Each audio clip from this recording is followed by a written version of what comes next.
ni fële ca Pekes gis nga lii moo ko arrivé daw na ba tey ci fajar gi mu daanu fii voilà gis ngeen lii nit mënoon na cee ñàkk bakkan te wax dëgg yàlla lii ñu ngi koy joytu nguur gi wax leen carrément ñi leen situation bii ngeen teg waa Kajoor depuis 2021 ba léegi ci njiital ñi fi nekkoon donc autorité yu bees ñu ngi leen di ñaan lépp loo xamante ni mën ngeen ko ngeen def ko mu gën a gaaw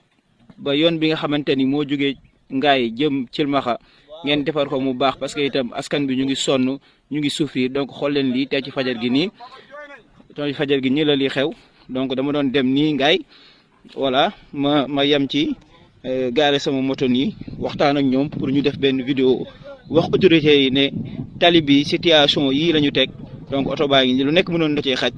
donc kon ki nga xamante ni moom la ñu dénk li nga xam ne mooy wàllum yoon bi nañoo defaral ñu sunu yoon bi parce que nit ñaa ngi nii sonn nañu demoon nañu tàyyi nañ te itam dañoo amoon yaakaar ci nguur gi moo tax ñu fal leen kon ñu ngi leen di wax ngeen ñëw def seen liggéey ci yoon bi nga xamante ni voilà kon gis nga kooku gaay la jëm donc ngeen ñëw def seen liggéey ci yoon bi nga xamante ni moo jógee Pekes jëm ba Ngaay yoon bi nga xamante ni wax dëgg yàlla buñ daan dem Touba dañ daan jógee Ngaay rek dem Touba duñu am benn jafe-jafe waaye léegi oto yi pour ñu dem Touba dañuy wiiri gus metti li ko waral mooy yoon bi baaxul ku fi jaar doo am jàmm donc gaa yaa ngi nii affaire bi dañoo mujjee sax wut beneen oto pour changer ko mais alhamdulilah kenn ñàkku ci bakkan mais lii daal métti na lool kon ñu ngi leen di ñaan ngeen ñëw defaral ñu suñu yoon bi loolu lañu amoon kàddu